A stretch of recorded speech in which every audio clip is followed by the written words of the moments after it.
Shalom saudaraku yang dikasihi dan diberkati Tuhan. Selamat malam, salam sejahtera buat saudara sekalian. Apa kabar saudara malam hari ini? Doa kami saudara selalu dalam keadaan yang luar biasa baik, tetap dalam penyertaan dan dalam pemeliharaan Tuhan yang hidup. Puji Tuhan, berjumpa lagi dengan saat teduh dan doa sebelum tidur malam hari ini. Malam hari ini sebelum kita membaca dan merenungkan lagi kebenaran firman Tuhan, kita akan berdoa terlebih dahulu. Mari kita berdoa. Pujian dan syukur kembali kami naikkan ke hadapan-Mu Tuhan, karena sampai malam hari ini tidak henti-hentinya kami terus mengecap, bahkan melihat akan kebaikan Tuhan yang tidak pernah berkesudahan. Kami bersyukur buat kesempatan yang baik dalam hidup kami. Malam hari ini kami akan membaca dan merenungkan lagi kebenaran firman Tuhan. Roh Kudus-Mu kiranya menerangi hati kami semuanya, sehingga kami dapat menangkap rema kebenaran firman Tuhan yang akan terus menguatkan dan meneguhkan iman kami, tapi juga pengenalan kami akan Tuhan. Terima kasih Tuhan Yesus. Di dalam nama-Mu kami bersyukur dan berdoa. Haleluya. Amin. Saat teduh malam hari ini berjudul Mengalami Tuhan secara Pribadi. Firman Tuhan dalam Filipi pasalnya yang ketiga ayat yang ke-10 sampai ayat yang ke-11. Firman Tuhan mengatakan, "Yang ku kehendaki ialah mengenal Dia dan kuasa kebangkitannya dan persekutuan dalam penderitaannya, di mana aku menjadi serupa dengan Dia dalam kematiannya, supaya aku akhirnya beroleh kebangkitan dari antara orang mati." Saudaraku yang dikasihi Tuhan, suatu kali ada dua orang yang berpapasan tanpa sengaja di sebuah pusat perbelanjaan. Ketika mereka berpapasan, mereka saling mengenal satu sama lain, bahwa mereka dulunya adalah teman yang cukup akrab pada waktu mereka masih sekolah di sekolah menengah pertama. Namun karena satu dan lain hal, mereka sudah berpisah kurang lebih 20 tahun. Maka ketika mereka ketemu di pusat perbelanjaan itu, mereka saling berbicara satu sama lain. Teman yang satu berkata kepada temannya, dia mengatakan, "Saya ingat kamu loh, kamu ini kan yang dulu selalu mengajak saya untuk pergi ke gereja. Namun saya tidak pernah mau, sekalipun kamu berulang-ulang kali mengajak saya untuk ke gereja beribadah." Temannya pun mengatakan, "Oh iya betul, saya ingat sekali. Kamu dulu itu nakal sekali, gak mau sekali disuruh untuk datang pergi ibadah ke gereja." Maka temannya pun mengatakan, "Sudah 1 tahun ini saya mulai rajin beribadah ke gereja. Tepatnya mulai dari waktu Natal tahun lalu. Sejak itulah saya mengalami kasih Tuhan dan kemudian saya mulai rajin beribadah ke gereja." Temannya pun mengatakan, "Oh kalau begitu, sekarang kita seiman. Maka izinkan saya coba ngetes kamu. Apakah kamu memang sudah menjadi orang Kristen yang sungguh-sungguh atau belum? Apakah kamu sudah memiliki banyak pengetahuan tentang firman Tuhan atau belum?" Saya kasih pertanyaan yang paling mudah. Tuhan Yesus punya 12 orang murid. Sebutkan 12 murid Tuhan Yesus, nama-nama mereka satu persatu. Maka temannya pun menjadi bingung. Dia mengatakan, 12 murid ya? Ya betul, 12. Januari, Februari, Maret. Temannya mengatakan, "Bukan, itu nama-nama bulan dalam 1 tahun, 12 bulan. Yang saya maksudkan 12 murid Tuhan." Saya nggak terlalu hafal betul. Yang saya tahu hanya Simon Petrus, hanya Yohanes. Yang lain-lain saya tidak terlalu hafal. Oke, kita ganti pertanyaan berikutnya. Pertanyaan berikutnya ini juga gampang. Saya mau tanya kepada kamu.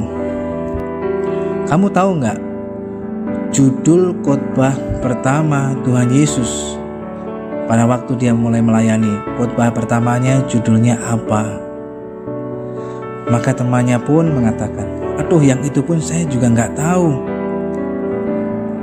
Maka teman yang menanyakan hal itu berkata lagi, Kalau begitu, ternyata kamu belum terlalu jauh tahu tentang kekristenan. Kamu tidak tahu nama murid-murid Tuhan Yesus. Kamu juga nggak tahu apa judul khotbah Tuhan Yesus yang pertama. Maka temannya berkata lagi, betul, saya memang tidak tahu banyak tentang firman Tuhan atau tentang ayat-ayat Alkitab. Namun yang saya tahu adalah bahwa Tuhan Yesus mengasihi saya. Dia telah berkorban, menyerahkan dirinya supaya saya yang berdosa. Dulu saya yang kasar, suka pukul istri, suka tendang anak, suka mabuk-mabukan. Sekarang yang dulunya saya dijauhi oleh anak-anak, ditakuti oleh keluarga. Namun setelah saya mengalami kasih Tuhan, saya tidak lagi mabuk-mabukan, saya tidak lagi pukul istri, saya tidak lagi tendang anak saya juga tidak lagi berlaku kasar kepada mereka. Justru kehadiran saya dinantikan oleh mereka. Mereka merasa aman kalau saya ada di rumah. Dulu sebelum saya mengenal Tuhan, mereka merasa terancam ketika saya berada di rumah. Tapi hari ini mereka merasakan bahwa ketika saya berada di sekitar mereka, mereka merasakan aman. Dan itulah yang saya tahu, Tuhan Yesus Kristus mengasihi, dan kasih-Nya lah yang telah mengubahkan saya.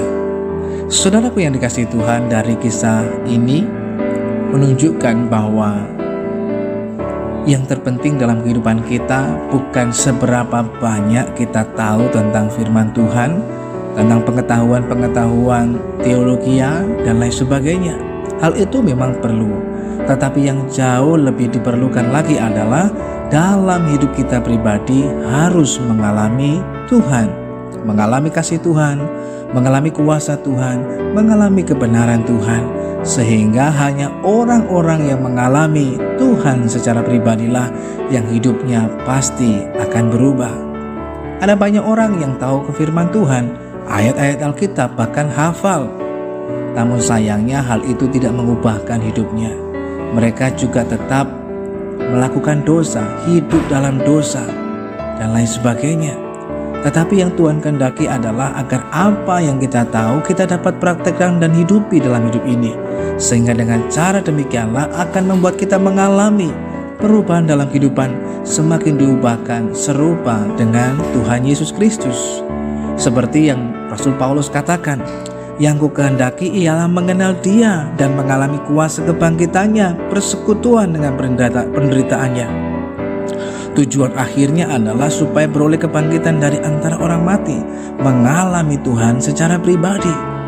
Dari Saulus menjadi Paulus bukan hanyalah perubahan nama semata, tetapi juga perubahan arah kehidupan, perubahan karakter hidup, perubahan tujuan hidup yang luar biasa. Dulu orang yang membenci Tuhan, dulu yang menganiaya jemaat Tuhan, sekarang mengasihi jemaat Tuhan, bahkan memberitakan Injil Tuhan. Maka hidup yang demikianlah yang Tuhan kehendaki, agar kita sungguh-sungguh mengalami Tuhan secara pribadi. Yang dulunya mungkin kita banyak menggunakan ucapan mulut kita untuk bergosip, untuk memfitnah, untuk menipu, untuk berdusta, dan lain sebagainya. Namun ketika kita mengalami Tuhan, pastilah hidup kita berubah. Ucapan kita dulu mungkin menyakiti, melukai orang lain, sekarang memberikan kekuatan, motivasi, menyembuhkan dan memulihkan, bahkan menjadi berkat. Demikian pula ketika kehidupan kita dulu selalu kasar, berbuat yang tidak senonoh, berbuat yang tidak baik, dan lain sebagainya, yang tidak benar sesuai firman Tuhan. Namun ketika kita mengalami kasih Tuhan, kita akan melakukan hidup yang benar di hadapan Tuhan, hidup yang mempermuliakan namanya, tapi juga hidup yang menjadi berkat. Oleh karena itu, malam hari ini mari kita renungkan kembali dalam hidup kita pribadi lepas pribadi. Sudahkah kita mengalami kasih Tuhan dalam hidup kita atau belum? Kalau belum, maka kita perlu mengalaminya secara pribadi. Hanya orang-orang yang mengalami Tuhan, hidupnya lah yang akan mengalami perubahan. Hidup yang berubah, hidup yang berbuah, dan menjadi berkat.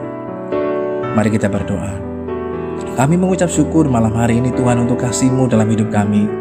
Ampuni kalau selama ini dalam hidup kami hanya terus belajar untuk mengetahui tentang pengetahuan akan firman Tuhan, dan itu tidak kami hidupi. Tapi kami belajar bukan hanya mendengarnya, mencari tahunya, tetapi juga untuk menghidupinya dalam kehidupan kami, agar kami semuanya dapat mengalami Tuhan, mengalami kasih Tuhan, mengalami kuasa dan kebenaran Tuhan yang akan terus mengubahkan kami semuanya menjadi pribadi-pribadi yang memiliki sebuah kehidupan yang baru, diubahkan serupa dengan Kristus Yesus Tuhan. Roh Kudus kiranya terus menolong kami. Malam hari ini pun kami menyerahkan lagi hidup kami dalam tangan Tuhan. Tuhan kiranya menyatakan penyertaan, perlindungan, tapi juga anugerah-Mu sehingga kami dapat tidur dan beristirahat dengan segala baik. Di dalam nama Tuhan Yesus Kristus kami berdoa dan mengucap syukur kepada Tuhan. Haleluya. Amin. Hanya orang-orang yang telah mengalami Tuhan secara pribadi yang hidupnya akan berubah dan berbuah. Oleh karenanya, alami Tuhan dalam hidup kita sehingga kita dapat memiliki sebuah kehidupan yang serupa dengan Kristus Yesus Tuhan. Selamat malam, selamat beristirahat. Tuhan Yesus Kristus memberkati kita semuanya, dan sampai berjumpa lagi pada saat teduh dan doa sebelum tidur yang selanjutnya.